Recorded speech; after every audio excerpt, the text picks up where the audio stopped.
Hi ಎಲ್ರಿಗೂ ನಮಸ್ಕಾರ. R ಅಡಿಗೆ ಮನೆಗೆ ಸ್ವಾಗತ. ಆರ್ ಅಡಿಗೆ ಮನೆಯವರೇ, ಏನ್ ಸ್ಪೆಷಲ್ ಇವತ್ತು?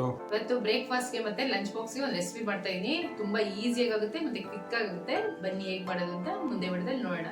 ನಮ್ಮ ಚಾನೆಲ್ ಫಸ್ಟ್ ಟೈಮ್ ನೋಡ್ತಿರೋ ಸಬ್ಸ್ಕ್ರೈಬ್ ಮಾಡೋದು ಮರಿಬೇಡಿ. ಲೈಕ್ ಮಾಡಿ, ಶೇರ್ ಮಾಡಿ, ಕಮೆಂಟ್ ಮಾಡಿ. ಬೆಳಗಿನ ಬ್ರೇಕ್ಫಾಸ್ಟ್ಗೆ, ಮಕ್ಕಳು ಲಂಚ್ ಬಾಕ್ಸ್ಗೆ ಮತ್ತೆ ಮಕ್ಳಿಗೆ ಈ ತರ ಡಿಫ್ರೆಂಟ್ ಆಗೂ ಇರುತ್ತೆ ಮಾಡ್ಕೊಟ್ರೆ. ರುಬ್ಬಂಗಿಲ್ಲ ಮತ್ತೆ ಫಾರ್ಮೆಂಟೇಶನ್ ಮಾಡಂಗಿಲ್ಲ, ಜಸ್ಟ್ ನೆನ್ಸೋದು ಮಾಡೋದು. ಇವಾಗ ಒಂದು 2 ಕಪ್ ಅವಲಕ್ಕಿ ತೊಗೊಂಡಿದ್ದೀನಿ. ಇದನ್ನ ಚೆನ್ನಾಗಿ ಒಂಚೂರು ತೊಳ್ಕೊಂಬಿಡೋಣ. ಅವಲಕ್ಕಿ ತುಂಬಾ ಧೂಳಿ ಇರುತ್ತೆ. ಆರ್ ಅಡಿಗೆ ಮನೆಯವರೇ, ಒಂಚೂರು ತೊಳ್ಕೊಬಿಡಿ ಚೆನ್ನಾಗಿ. ಕ್ಲೀನಾಗಿ ತೊಳಿರಿ, ನೀಟಾಗಿ ತೊಳಿಬೇಕಾ? ಚೆನ್ನಾಗಿ ತೊಳ್ಕೊಂಬಂದಿದ್ದೀನಿ. ಇನ್ನು ಇಷ್ಟೇನು ಹಾಕೊಂತ ಇದ್ದೀರಾ? ಅವಲಕ್ಕಿ ಎಲ್ಲ ಚೆನ್ನಾಗಿ ತೊಳೆದಿದ್ದೀರಲ್ವಾ ನೀವು? 1 ಕಪ್ಪು ರವೆ ಹಾಕೊಂತ ಇದ್ದೀನಿ. ಮೀಡಿಯಂ ರವೆನಾ ಚಿರೋಟಿ ರವೆನಾ? ಚಿರೋಟಿ ರವೆ 1 ಕಪ್ ಹಾಕೊಂಡಿದ್ದೀನಿ. ಇಷ್ಟು ಇದಕ್ಕೆ 1 ಕಪ್ಪು ಮೊಸರು ಹಾಕೋಣ. ಮೊಸರು ಹಾಕೊಂತ ಇದ್ದೀನಿ. ಇದಕ್ಕೆ ಮೀಡಿಯಂ ರವೆ ಹಾಕೊಬೋದು, ಚಿರೋಟಿ ರವೆ ಹಾಕೊಬೋದು. ಒಂದ್ಸರಿ ಮಿಕ್ಸ್ ಮಾಡಿಬಿಟ್ಟು ನಿಮಿಷ ನೆನೆ ಬಿಟ್ಬಿಡೋಣ. ಮಾಡ್ಕೊಳ್ಳಿ ಚೆನ್ನಾಗಿ ಮಿಕ್ಸ್ ಮಾಡ್ಕೊಳ್ಳಿ. ಇದೇನು ಬ್ರೇಕ್ಫಾಸ್ಟ್ ರೆಸಿಪಿನಾ? ಏನು ರೆಸಿಪಿ ಇದು? ಬ್ರೇಕ್ಫಾಸ್ಟು ತಿನ್ಬೋದು, ನಮ್ಮ ಕಿಡ್ಸ್ ಲಂಚ್ ಬಾಕ್ಸ್ಗೆ ಹಾಕೊಬೋದು. ಚೆನ್ನಾಗಿರುತ್ತೆ. ಇವಾಗ ಕಲ್ಸ್ಕೊಂಡಾಗಿದೆ. ಒಂದು 10 ನಿಮಿಷ ಇದನ್ನ ರೆಸ್ಟಿಗೆ ಬಿಟ್ಬಿಡೋಣ. ಆರ್ ಅಡಿಗೆ ಮನೆಯವರೇ, 10 ನಿಮಿಷ ಆಗಿದೆ ನೋಡಿ. ಚೆನ್ನಾಗಿ ನೆಂದು ಹೋಗಿದೆ. ಫುಲ್ ಮೊಸರೆಲ್ಲ ಇಟ್ಕೊಂಡ್ಬಿಟ್ಟಿದೆ. ಹಾಕಿರೋ ಮೊಸರು ಎಲ್ಲ ರವೆಗೆ ಅವಲಕ್ಕಿಗೆ ಎಲ್ಲ ಚೆನ್ನಾಗಿ ಹೊಂದ್ಕೊಂಡ್ಬಿಟ್ಟಿದೆ. ಇವಾಗ ಇದೊಂದು ಚೂರು ಲೈಟಾಗಿ ಸ್ಮ್ಯಾಶ್ ಮಾಡ್ಕೊಂಡ್ಬಿಡೋಣ. ಸ್ಮ್ಯಾಶರಿಂದ ಮಾಡ್ಕೊಳ್ತಾ ಇದ್ದೀನಿ ನಾನು, ಯಾಕಂದರೆ ಸ್ವಲ್ಪ ಸಾಫ್ಟ್ ಆಗುತ್ತೆ.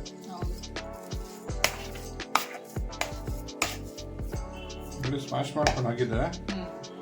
ಇದಕ್ಕೊಂದು ಅರ್ಧ ಟೇಬಲ್ ಸ್ಪೂನ್ ಅಷ್ಟು ಪೆಪ್ಪರ್ ಪೌಡರ್ ಹಾಕೊಂತ ಇದ್ದೀನಿ. ರುಚಿಗೆ ತಕ್ಕಷ್ಟು ಉಪ್ಪು ಹಾಕೊಂತ ಇದ್ದೀನಿ. ಸ್ವಲ್ಪ ಹಾಕೊಳ್ಳಿ. ಇವಾಗ ಸಣ್ಣ ಕಟ್ ಮಾಡಿ ಇಟ್ಕೊಂಡಿರೋ ಕೊತ್ತಂಬರಿ ಹಾಕೊಂತ ಇದ್ದೀನಿ. ಏನಿಲ್ಲ, ಸಿಂಪಲ್ ಇದು.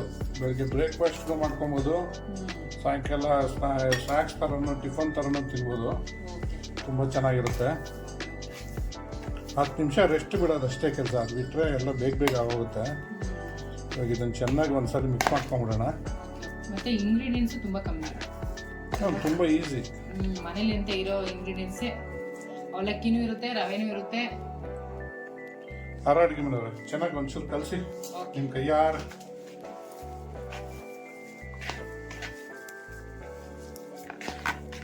ಆರ್ ಅಡಿಗೆ ಮನೆಯವ್ರೆ, ಚೆನ್ನಾಗಿ ಕಲಸಿದ್ದೀರಾ? ಚೆನ್ನಾಗಿ ಕಲಸಿದ್ದೀನಿ. ಇವಾಗ ಏನು ಮಾಡ್ಬೇಕು ಇದನ್ನ ಉಂಡೆ ಮಾಡ್ಕೋಬೇಕು. ಕರೆಕ್ಟಾಗಿ ಹೇಳಿದ್ನ? ಸೂಪರ್ ಆಗಿ ಹೇಳಿದ್ರಿ. ಉಂಡೆ ಮಾಡ್ಕೊಂಬಿಡೋಣ ಇವಾಗ. ಉಂಡೆ ಮಾಡ್ಕೊಂಬಿಡೋಣ. ಇಷ್ಟು ಚಿಕ್ಕದು ತೊಗೊಂಡ್ರೆ ಸಾಕು, ತುಂಬ ದೊಡ್ಡ ತೊಗೊಬಾರ್ದು. ತುಂಬ ದೊಡ್ಡದು ಇರಬಾರ್ದು, ತುಂಬ ಚಿಕ್ಕದಿರಬಾರ್ದು. ಈ ಥರ ರೌಂಡ್ ಮಾಡ್ಕೋಬೇಕು ಇದನ್ನ. ಚಿಕ್ಕ ಇಡ್ಲಿ ಥರ ಮಾಡ್ಕೋಬೇಕು. ಹೌದು, ಚಿಕ್ಕ ಇಡ್ಲಿ ಈ ಸೈಜ್ ಮಾಡ್ಕೊಂಡ್ರೆ ಸಾಕು. ಇವಾಗೆಲ್ಲ ಮಾಡ್ಕೊಂಬಿಡೋಣ. ಇವಾಗೆಲ್ಲ ಇದನ್ನ ಈ ಥರನೇ ರೆಡಿ ಮಾಡಿ ಇಟ್ಕೊಂಬಿಡೋಣ. ಬನ್ನಿ. ಆರ್ ಅಡಿಗೆ ಮನೆಯವ್ರೆ, ಏನು ಎಣ್ಣೆ ಹಚ್ತಾ ಇದ್ದೀರಾ? ಎಣ್ಣೆ ಹಚ್ಕೊಂತ ಏನಾಗಲ್ಲ ಬಿಡ್ರಿ, ಹಂಗೆ ಚೆನ್ನಾಗಿರ್ತದೆ. ಕಚ್ಕೊಂಡ್ಬಿಟ್ರೆ ಒಂದು ಬಾಳೆ ಎಲೆ ಇಲ್ಲ, ಅದಕ್ಕೋಸ್ಕರ ಇಷ್ಟರಲ್ಲಿ ಹಾಕೊಂಡು ಬೇಯಕ್ಕೆ ಇಡ್ತಾ ಇದ್ದೀನಿ.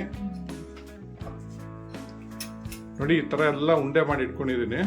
ಇವಾಗ ಒಂದೊಂದೇನೆ ಇಟ್ಬಿಟ್ಟು ಬೇಗ ಬಿಟ್ಬಿಡೋಣ. ಒಂದು 10 ರಿಂದ 15 ನಿಮಿಷ ಆಗುತ್ತೆ ಬೇಯೋದಕ್ಕೆ. ಆರ್ ಅಡಿಗೆ ಮನೆಯವರು ಜೋಡಿಸ್ರಿ ಕ್ಲೀನಾಗಿ, ಹಂಗೆ ಎಣ್ಣೆ ಹಚ್ಚಿದಿರಲ್ಲ. ಒಂದೊಂದೇ ಈ ಥರ ಇಟ್ಕೊಂಬಿಡೋದಲ್ವಾ? 2 ಇಟ್ಕೋಬೋದು ನೀವು. 2 ಇಡಕ್ಕಾಗಲ್ಲ, ಒಂದೇ ಟೈಮ್ಗೆ ಆಗುತ್ತೆ ರೀ. 2 ಇಟ್ಕೊಂಡು ಇಟ್ರಿ, ಆಗುತ್ತೆ. ಯಾಕೆ ಆಗಲ್ಲ? ಹೋಗಿ ಒಂದೊಂದೇ ಇಟ್ಕೊಂಡು.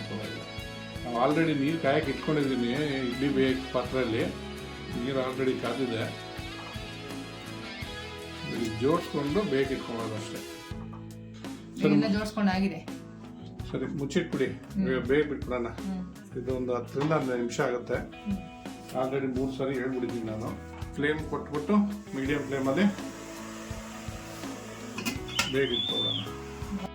ಆರ್ ಅಡಿಗೆ ಮನೆಯವ್ರೆ, 10 ನಿಮಿಷ ಆಯಿತು. ಚೆಕ್ ಮಾಡೋಣ ಬೆಂದಿದೆಯಾ ಇಲ್ಲ ಅಂತ. ಟೂತ್ ಸಹಾಯದಿಂದ ನೋಡಿ. ಹೊಡಿತಾ ಇದೆ, ಬೆಂದಿದೆ ಅಂತ ಇಲ್ಲ. ಇವಾಗ ಇದನ್ನ ಸ್ಟವ್ ಮಾಡ್ಕೊಂಡು ತಕ್ಕೊಳ್ಳಿ. ಬೇಯಿಸ್ಕೊಂಡಿದ್ದೆಲ್ಲ ಆಯಿತು, ತಕೊಂಬಿಟ್ರಿ. ಇವಾಗೇನು ಬಾಣಲಿ ಇಟ್ಕೊಂಡ್ಬಿಟ್ಟಿದ್ದೀರಾ? ಒಂದು ಒಗ್ಗರಣೆ ಹಾಕೊಂಬಿಡೋಣ. 1 ಟೇಬಲ್ ಸ್ಪೂನ್ ತುಪ್ಪ ಹಾಕ್ಕೊಳ್ತಾ ಇದ್ದೀನಿ. ಸೂಪರ್. ನೀವು ತುಪ್ಪ ಹಾಕಿದ್ರೆ ಟೇಸ್ಟ್ ಚೆನ್ನಾಗಿರುತ್ತೆ ಅಂತನಾ? ಹೌದು. ಒಂದು 2 ಸ್ಪೂನ್ ಅಷ್ಟು ಎಣ್ಣೆ. ಇವಾಗ ಒಂದು ಅರ್ಧ ಟೇಬಲ್ ಸ್ಪೂನ್ ಅಷ್ಟು ಸಾಸಿವೆ, ಒಂದು ಅರ್ಧ ಟೇಬಲ್ ಸ್ಪೂನ್ ಅಷ್ಟು ಜೀರಿಗೆ. ಸಾಸಿವೆ ಜೀರಿಗೆ ಸಿಡಿಬೇಕು. ಒಂದು 2 ಮೆಣಸಿನ್ಕಾಯಿ ಹಾಕ್ಕೊಳ್ತಾ ಇದ್ದೀನಿ. ಒಣಮೆಣಸಿನ್ಕಾಯ. ನೆಕ್ಸ್ಟು ಒಂದು 2-3 ಮೆಣಸಿನ್ಕಾಯಿ ಕಟ್ ಮಾಡಿ ಇಟ್ಕೊಂಡಿದ್ದೀನಿ, ಅದನ್ನು ಹಾಕ್ತೀನಿ. ಹಸಿಮೆಣಸಿನ್ಕಾಯಿ. ಸ್ವಲ್ಪ ಕರಿಬೇವು,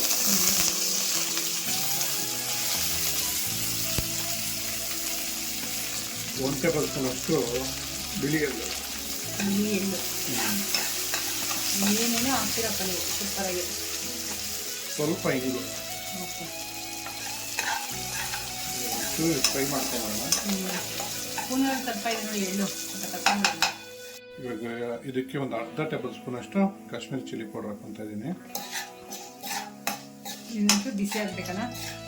ಎಣ್ಣೆ ಪಾತ್ರೆ ಬಿಸಿ ಇರುತ್ತಲ್ಲ, ಆಗುತ್ತೆ.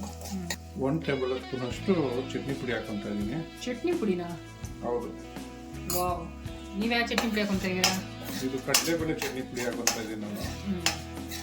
ಅಕಸ್ಮಾತ್ ಇವಾಗ ಕಡಲೆಬೇಳೆ ಚಟ್ನಿ ಪುಡಿ ಇಲ್ಲಪ್ಪ ನಮ್ಮ ಯಾವ್ದು ಬೇಕಾದ್ರೂ ಹಾಕೋಬೋದು ಚಟ್ನಿ ಪುಡಿ. ಹುರ್ಗಡ್ಲೆ ಚಟ್ನಿ ಪುಡಿನ ಹಾಕೊಬೋದು, ಕಡಲೆಕಾಯಿ ಬೀಜ ಚಟ್ನಿ ಪುಡಿನ ಹಾಕೊಬೋದು, ಯಾವ್ದು ಬೇಕಾದ್ರೆ. ನಮ್ಮ ಮನೇಲಿ ಹುರ್ಗಡ್ಲೆ ಚಟ್ನಿ ಪುಡಿ ಖಾಲಿ ಆಗಿಬಿಟ್ಟಿದೆ, ಅದಕ್ಕೆ ನಾನು ಇದನ್ನ ಹಾಕ್ಕೊತಾ ಇದ್ದೀನಿ, ಕಡಲೆಬೇಳೆ ಚಟ್ನಿ ಪುಡಿ.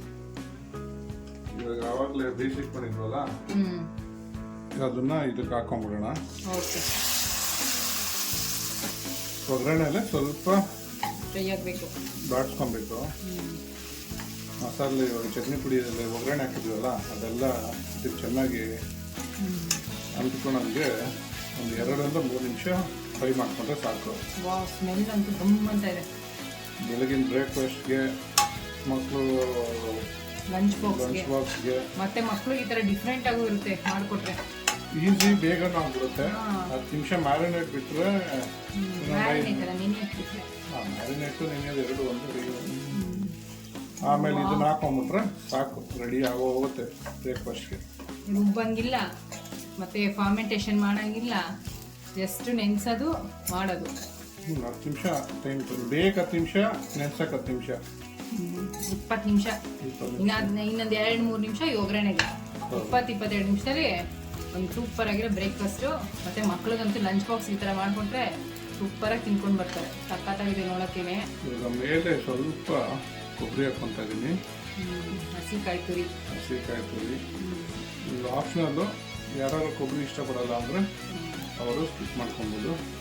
ಬಟ್ ಈ ಕೊಬ್ಬರಿ ಹಾಕೋದ್ರಿಂದ ಟೇಸ್ಟ್ ಇನ್ನೂ ಜಾಸ್ತಿ ಅನಿಸುತ್ತೆ. ಸ್ವಲ್ಪ ಕೊತ್ತಂಬರಿ ಹಾಕ್ಕೊತಾ ಇದ್ದೀನಿ ಮೇಲೆ. Wow, so yummy.